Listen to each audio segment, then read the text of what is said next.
Hyunwoo sat in the dark communications room, watching the stars through the window. The Earth monitoring station was quiet at this hour. Most of the crew was sleeping.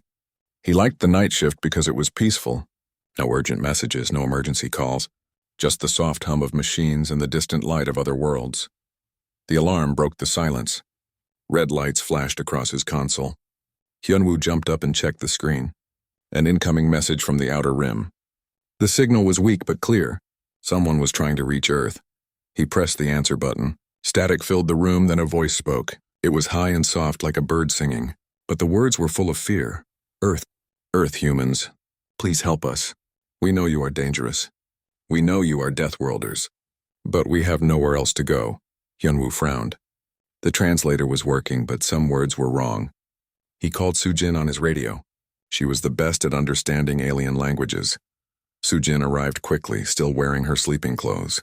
She sat down next to Hyunwoo and listened to the message again. Her face became serious. They are Villani, she said, a peaceful species from Kepler 442b. They grow food for half the sector. Very gentle people. They are afraid of us, but they are calling anyway. That means they are really desperate, the voice continued. The Korthak came 3 days ago.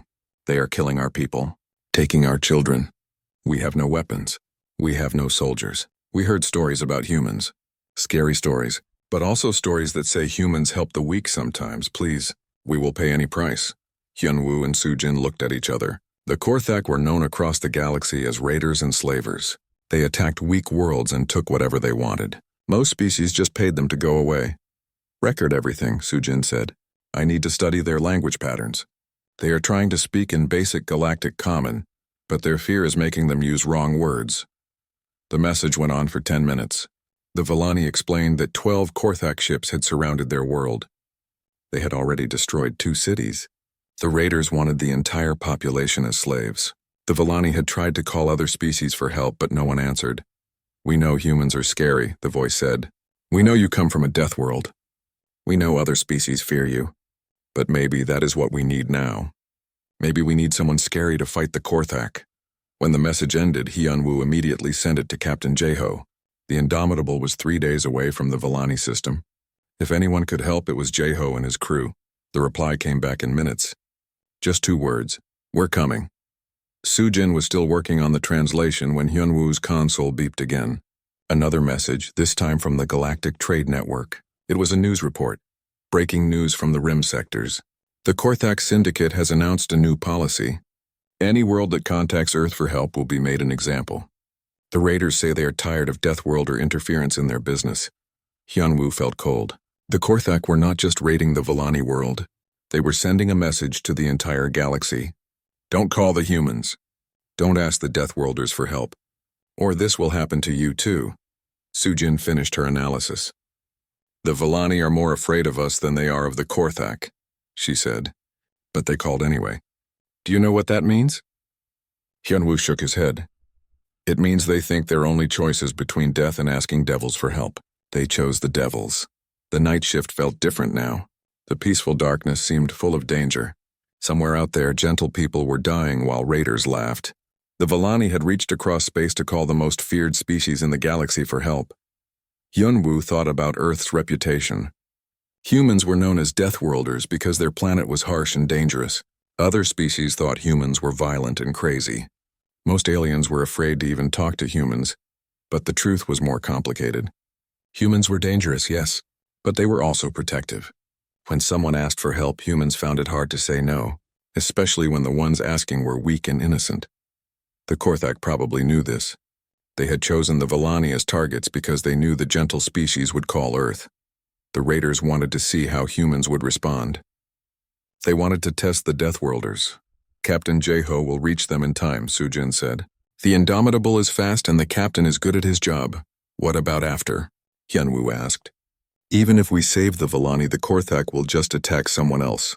They will keep making examples until no one dares to call us. Sujin was quiet for a moment. Then we will have to make our own example, she said finally. The rest of the night passed slowly. More reports came in from across the galaxy.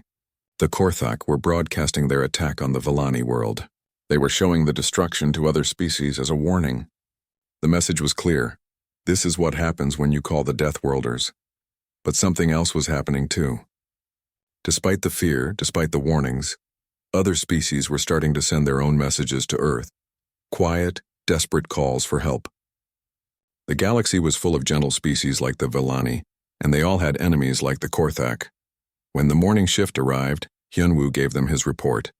The duty officer read it and whistled softly. This could change everything, the officer said. If the Korthak are really declaring war on anyone who calls us, then we have a problem. We can't protect everyone. But we can't ignore them either. Hyunwoo nodded.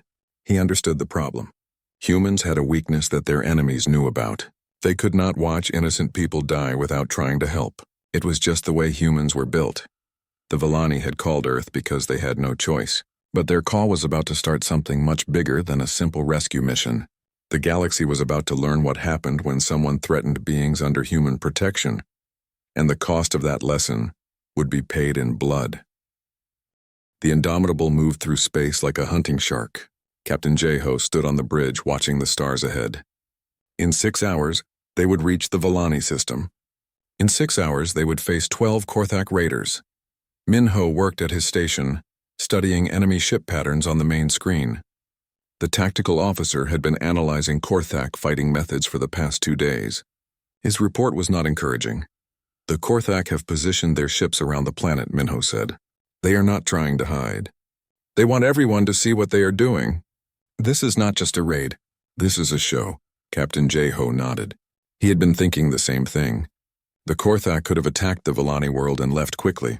Instead, they were taking their time. They were making sure other species watched the destruction. Yoonji entered the bridge carrying a data pad. The chief medical officer had been studying information about both species. Her research would help them understand what they were facing. The Villani are even more fragile than we thought, Yoonji said. Their bones are hollow like earthbirds. They cannot handle high gravity or stress. Their world has light gravity and a peaceful atmosphere. They have never known war. She changed the display to show Korthak biology. The aliens looked like large lizards with thick armor and sharp claws. The Korthak evolved on a heavy gravity world, she continued. They are natural predators, but they have been raiding weaker species for so long that they have become soft. They rely on fear instead of real fighting skill. Young-soo listened from his position near the door. The Marine lieutenant was responsible for any ground operations. His job was to rescue Villani survivors and capture Korthak prisoners. How many Villani are still alive? Young-soo asked. Minho checked his sensors. Hard to tell. The Korthak are jamming most communications, but we are picking up scattered signals from underground shelters, maybe 200,000 people hiding. Captain Jeho felt anger growing in his chest. 200,000 innocent people, hiding in caves and basements while raiders destroyed their cities. The Korthak thought they could do this because no one would stop them. Sir, Minho said, there is something else. The Korthak are not just broadcasting to scare other species. They are specifically mentioning that the Villani called Earth for help. They want everyone to know this is punishment for contacting humans. The bridge became quiet. Everyone understood what this meant. The Korthak were not just raiding one world. They were declaring war on the idea of asking humans for help. Yoonji pulled up a star map showing nearby systems. If they succeed here, other predator species will copy them. They will attack any world that even thinks about calling Earth. They want to isolate us. Young-soo checked his weapon. Then we better make sure they don't succeed. Captain Jeho had been thinking about strategy during the long journey. The normal approach would be to try diplomacy first, demand the raiders leave, give them a chance to surrender. But this situation was different. The Korthak chose this target because they knew the Villani would call us, the captain said. They want to see how we respond. They want to test human resolve. He turned to face his crew. We are not just saving one world today. We are sending a message to every predator species in the galaxy. Anyone who threatens beings under our protection will face the consequences. Minho understood. No warning shots. No negotiation. Correct, the captain said. We give them one chance to surrender. When they refuse, we show them why species fear humans. The Indomitable dropped out of faster-than-light travel at the edge of the Villani system. Immediately, their sensors lit up with enemy contacts. 12 Korthak ships surrounded the planet exactly as intelligence had reported. Young-soo's Marines prepared their equipment. They would need to move fast once the space battle was over. Every minute of delay meant more Villani deaths. Yunji set up medical stations for wounded survivors. She had studied Villani biology carefully. Human medical equipment would need adjustment to treat such fragile patients. Minho targeted the enemy ships. The Korthak vessels were big and heavily armed, but they were also old and slow. They had been built to scare weaker species, not to fight real warships. Incoming transmission from the planet, the communications officer reported. The Korthak commander wants to talk. Captain Jeho smiled, but it was not a friendly expression. Put him through. The main screen showed a large lizard-like creature with scarred armor and cruel eyes. The Korthak commander looked amused to see a single human ship. One ship? The alien laughed. The mighty Deathworlders send one ship to save a planet? How disappointing. I am Captain Jeho of the Earth Defense Force, the captain said calmly. You are attacking beings under human protection. You have one chance to withdraw your forces and leave this system. The Korthak commander laughed louder. Or what? You will report us to the Galactic Council? File a complaint? The Villani made a mistake calling you human. Now they will pay the price. The alien made a gesture to someone off-screen. On the planet's surface, a group of Villani prisoners was brought out into view. They were small and delicate, with feathered skin and large, frightened eyes. Watch carefully, the Korthak said. Let your species see what happens when someone asks Deathworlders for help. The prisoners were executed on live broadcast, transmitted to dozens of watching worlds across the galaxy. Captain Jeho watched without expression. His crew was silent, but everyone could feel the change in the air. Something cold and dangerous had awakened. Understood, the captain said quietly. No quarter will be given. The transmission ended. The Korthak commander had made his choice. Minho prepared to fire. Youngsu gathered his marines. Yunji checked her medical supplies one more time. Captain Jeho gave the order that would change everything. All weapons fire at will. Show them why we are called Deathworlders. The battle was about to begin, but it would not be a battle. It would be a demonstration. The galaxy was watching, and they were about to learn what human protection really meant. The Indomitable did not try to hide. Jinwoo made sure every species in the galaxy could hear what happened next. The communications specialist opened channels on all frequencies and began broadcasting. This is Captain Jeho of the Earth Defense Force ship Indomitable. You have attacked beings under human protection. You have murdered innocents on live broadcast. Your ships will be destroyed. Your crews will be captured. This message is being transmitted to all listening worlds as a demonstration of human resolve. The Korthak fleet moved to attack formation. 12 ships against 1. They thought the odds were in their favor. They had not fought humans before. Yejin worked quickly in the engine room. The chief engineer was not making the ship faster or stronger. She was making it more frightening. Every human ship carried special equipment for psychological warfare. Most species had never seen it used. The Indomitable began to change. Dark metal plates slid over the hull, making the ship look like a giant predator. Red lights appeared along the sides, pulsing like a heartbeat. The engine glow shifted from blue to deep crimson. Donghyun coordinated the approach with engineering. The navigation officer made the ship move in ways that seemed impossible. It twisted and turned like a living thing, closing distance while avoiding enemy fire. The Korthak commander appeared on screen again. He was not laughing anymore. What are you doing to your ship, human? Captain Jeho did not answer. He was watching his crew work with quiet pride. This was what humans did best. They adapted. They improvised. They turned every disadvantage into a weapon. The first Korthak ship opened fire. Plasma bolts streaked toward the Indomitable. Donghyun spun the ship aside and the shots passed harmlessly through empty space. Hyejin activated the next system. Sound began broadcasting from the human ship. Not music or words, but something deeper. The sound of wind through caves. The call of hunting wolves, the rumble of earthquakes, sounds that spoke to the primitive brain and said, danger. Impossible, the Korthak commander whispered. Ships do not make sounds in space, but the sound was not traveling through vacuum. It was being broadcast directly to the Korthak ships through their own communication systems. Jinwoo had infiltrated their networks and was playing the sounds through their own speakers. The psychological effect was immediate. Korthak crews began to panic. Their ships started firing wildly, hitting each other instead of their target. Captain Jeho finally answered the enemy commander. You wanted to know about Deathworlders? This is lesson 1. We do not just fight with weapons. We fight with fear. The Indomitable reached weapon range, but instead of firing its biggest guns, it used precise shots. Hygen had modified the weapons to be more surgical. Each shot disabled rather than destroyed. The first Korthak ship lost its engines. It drifted helplessly, unable to fight or run. The second ship lost its weapons. The third lost its communications. One by one, the Korthak fleet was taken apart like a broken machine.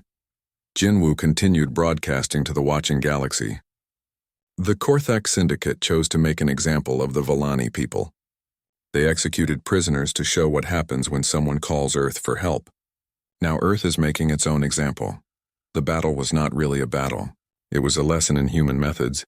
The Indomitable moved between enemy ships like a teacher explaining a difficult problem. Each attack was calculated. Each shot had a purpose. Donghyun brought the ship alongside the Korthak flagship. The massive raider vessel was 5 times bigger than the human ship, but it was helpless. Its weapons were offline. Its engines were dead. Its crew was too scared to think clearly. This is what happens when you threaten the innocent, Captain Jeho broadcast to the galaxy. This is what happens when you test human resolve. You chose to make this a demonstration. So be it. The Korthak commander tried one last desperate move. Wait, we can negotiate. The Galactic Council recognizes the right of salvage. These people called you, but they are not citizens of Earth. Captain Jeho's voice was cold as space. They asked for our help. That makes them ours to protect. You should have left when I gave you the chance. Hyejin activated the final modification to their weapons. Instead of destroying the Korthak flagship, the Indomitable began cutting it apart piece by piece. Each section was carefully removed and left floating in space. The crew was trapped but alive. Let me explain something about humans, the captain continued his broadcast. We do not conquer worlds. We do not build empires. But when someone asks us for protection, we give it completely, without compromise, without mercy for those who threaten our charges. The other Korthak ships tried to run, but Donghyun was ready for them. The Indomitable hunted down each fleeing vessel. None of them escaped the system. Jinwoo received hundreds of messages during the battle. Some were from species celebrating the Korthak defeat. Others were from predator species threatening revenge. But most were from weak, peaceful worlds asking for the same protection that Earth had given the Volani. Sir, Jinwoo said, we are receiving distress calls from 17 different systems. Word is spreading fast, Captain Jeho nodded. He had expected this. Send the calls to Earth Command.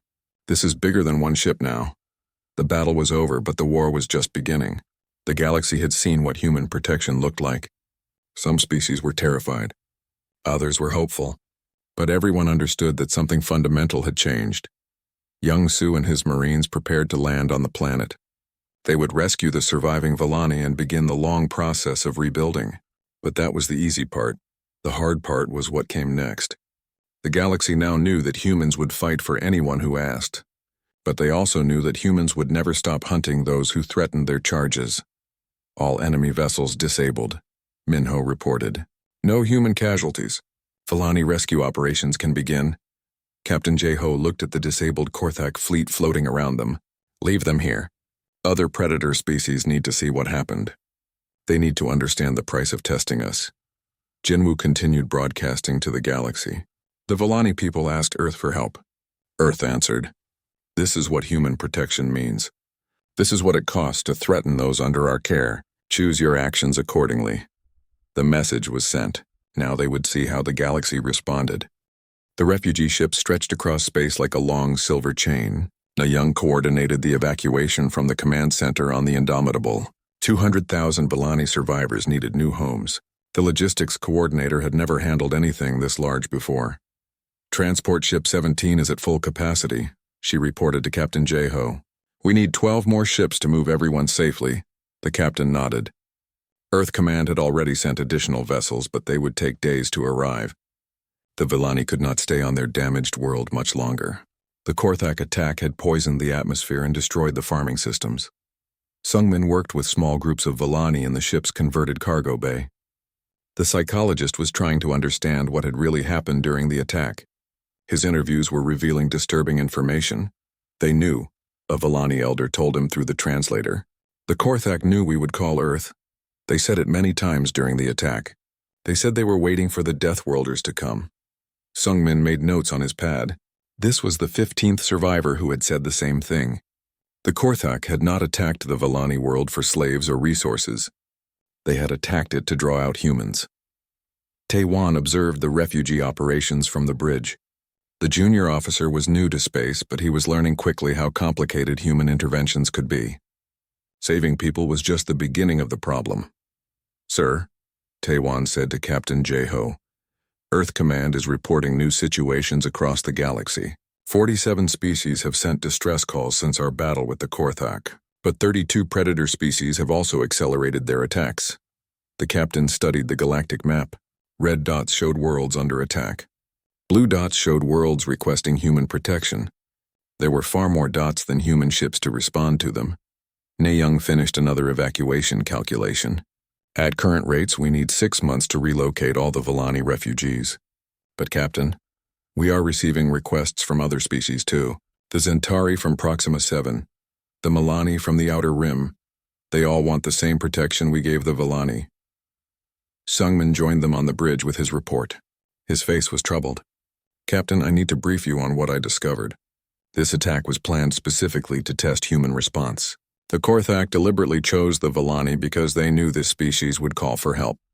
He activated a display showing communication intercepts. The Korthak have been monitoring galactic communications for months. They identified 12 species most likely to contact Earth when threatened. The Vellani were just the first target." Taewan felt cold understanding spread through him. They wanted to see how we would respond. They wanted to know if humans would really fight for alien species. "Worse than that," Sungmin continued. "The attack was broadcast to predator species across the galaxy. They were all watching to see how humans handle protection requests. Now they know we will respond with overwhelming force." Captain Jeho studied the data, and now they are all acting before we can respond to help other species. Nayoung pulled up her logistics reports. "Sir, we have 17 emergency situations requiring immediate response, but Earth only has 12 ships capable of deep space operations. We cannot be everywhere at once." The galactic situation was becoming clear. Humanity's intervention to save the Vellani had triggered a galaxy-wide crisis. Peaceful species were calling for protection, but predator species were attacking faster than humans could respond. Taewan watched refugee ships loading Vellani families. Each ship held thousands of gentle people who had lost everything. They looked at humans with mixture of gratitude and fear. They knew humans had saved them, but they also knew humans were dangerous. "The psychological impact is spreading," Sungmin reported. "Peaceful species see us as protectors, but they are also terrified of us. They know we destroyed an entire Korthak fleet without losing a single ship.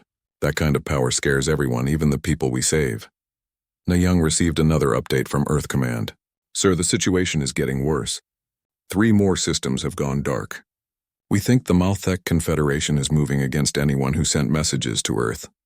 Captain Jeho made a decision that would change everything. "Send a message to Earth Command. Request immediate deployment of all available ships. We are not just dealing with individual crises anymore. This is coordinated warfare against the concept of human protection." Sungmin understood immediately. The predator species are working together. They want to prove that calling Earth for help brings disaster, not salvation. If they can overwhelm our response capability, they can discredit the idea of human protection. Taewan looked at the star chart showing human space. Earth had fewer than 50 ships capable of interstellar operations. The galaxy had thousands of worlds and hundreds of predator species. The numbers were not in humanity's favor. "What if we cannot protect everyone who asks?" Taewan said quietly. Nayoung stopped her work and looked at him. "Then we have to choose who lives and who dies. Is that what you want to do? Tell desperate species that we are too busy to help them?" The question hung in the air like poison. Humans had a reputation as Deathworlders because they were tough and dangerous, but they also had a reputation as protectors because they could not ignore suffering. Sungmin reviewed his psychological profiles of the crew. "Captain, we have a problem.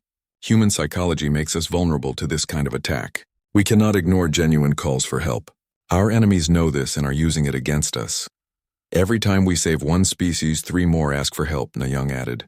"Every time we fight predators, other predators attack new targets. We are being forced into the role of galactic police whether we want it or not." Captain Jeho looked at the Vellani refugees boarding transport ships. These people were alive because humans had answered their call for help. But their salvation had triggered a crisis that was spreading across the galaxy. Taiwan received a priority message from Earth. Sir, Admiral Wansik is requesting immediate conference with all ship commanders. The situation has escalated beyond individual rescue operations. The captain nodded. He had been expecting this call. Set up the connection. It is time to decide how far humanity is willing to go to keep its promises. The Galactic War had begun, and it was being fought over a simple principle. Should the strong protect the weak, even when protection comes at a terrible cost? The answer would determine the future of every species in the galaxy. 6 months after the Villani rescue, the galaxy had learned what human protection really meant. Admiral Wansik stood in the command center on Earth, watching status reports from across known space. The war had not gone the way anyone expected. Task Force 7 has completed operations in the Tarsus sector. An aide reported. All Korthak strongholds have been eliminated. Captain Jeho requests permission to pursue fleeing raiders into the neutral zone. Wansik nodded. Granted. Make it clear to the Neutral Zone Council that harboring raiders will be considered an act of war. The Admiral studied the galactic map. Red zones marked areas under human protection. Blue zones showed active hunting operations. There were no yellow zones anymore. No neutral areas. No safe havens for predator species. Captain Jeho now commanded 7 ships instead of 1. His task force had become the most feared unit in human space. Not because they conquered territory, but because they never stopped hunting their targets. So Young documented the campaign from the Bridge of the Relentless. The war correspondent had been following human operations for months. Her reports were being broadcast to species across the galaxy. Day 183 of Operation Sanctuary, she recorded. Human forces continue systematic elimination of predator species that participated in coordinated attacks on protected worlds. The strategy is simple: identify, locate, eliminate. No negotiations. No prisoners except for intelligence gathering. She paused her recording to watch the tactical display. Captain Jeho's ships were approaching another Korthak base. This one was hidden in an asteroid field, supposedly safe from detection. Target confirmed, Minho reported from his station. 12 Korthak ships, approximately 3,000 personnel. They have hostages from 4 different species. Captain Jeho did not hesitate. Standard rescue protocol. Disable their ships, extract the hostages, eliminate the threat. No survivors among the raider crews. So Young resumed her recording. The human approach to this war has surprised everyone. They show unlimited compassion for victims and refugees. Massive resources are devoted to rescue operations and rebuilding efforts. But for aggressors, for predators who prey on the innocent, humans show something else entirely.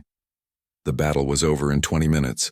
Korthak ships were disabled with surgical precision. Marines boarded to rescue hostages while the raider crews were eliminated efficiently and without ceremony. No speeches, no demands for surrender, just methodical professional execution. This is the human paradox, So Young continued. They have established safe zones for dozens of species.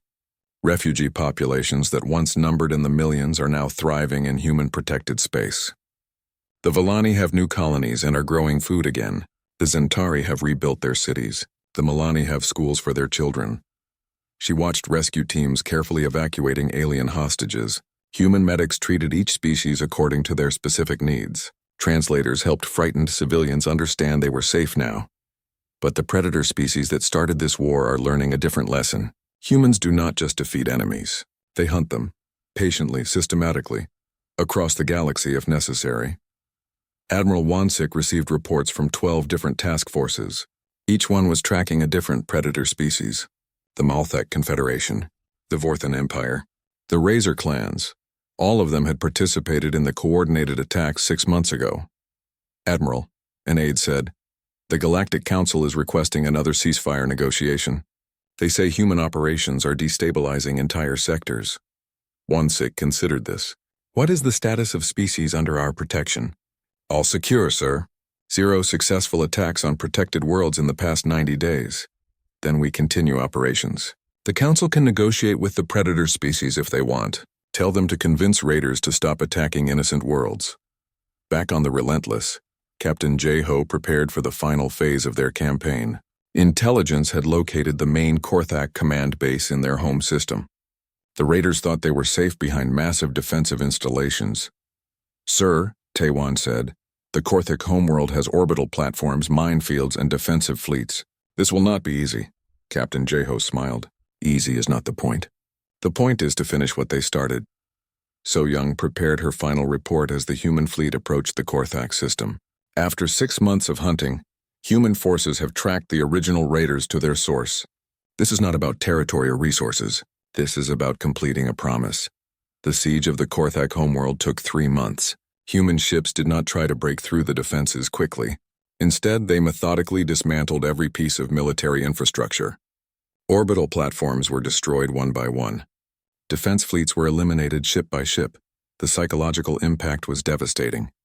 The Korthak had started the war believing humans were just another species to be tested and intimidated. Now they watched helplessly as their entire military was taken apart like a broken machine. "The humans are not trying to rule us," a captured Korthak commander told interrogators. "They are trying to eliminate us completely. They will not stop until every raider is dead or in prison." So Young documented the final assault on the main Korthak base. Human forces have spent 90 days proving a point. They have the patience to hunt enemies across the galaxy. They have the skill to dismantle any defense.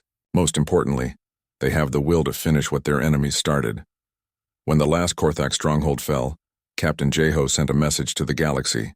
It was simple and direct. The Korthak Syndicate chose to test human resolve by attacking species under our protection. That test is now complete. Any other predator species wishing to conduct similar tests should study these results carefully. So Young finished her documentary as the human fleet returned to Earth space. The galaxy has learned that calling Earth for help comes with a price. But that price is not paid by the victims. It is paid by anyone who threatens them. The Villani had established thriving colonies in human space. They had become some of humanity's most devoted allies, not because humans conquered them, but because humans had kept their promise completely. Other species watched and learned. Peaceful worlds sent grateful messages to Earth. Predator species quietly retreated from sectors where humans operated. The galaxy had seen what human protection meant and what human justice looked like. In the end, So Young concluded, the Korthak were right about one thing. Humans are dangerous. They are Deathworlders. But they learned too late that human danger is not random or cruel. It is focused, patient, and absolutely final for those who prey on the innocent. The war was over, but the peace was built on a simple understanding. Those who ask Earth for help will receive it. Those who threaten Earth's charges will face consequences that never end. The galaxy had learned to fear human compassion as much as human strength. Because when humans promise protection, they mean it completely. And when they promise justice, they deliver it personally.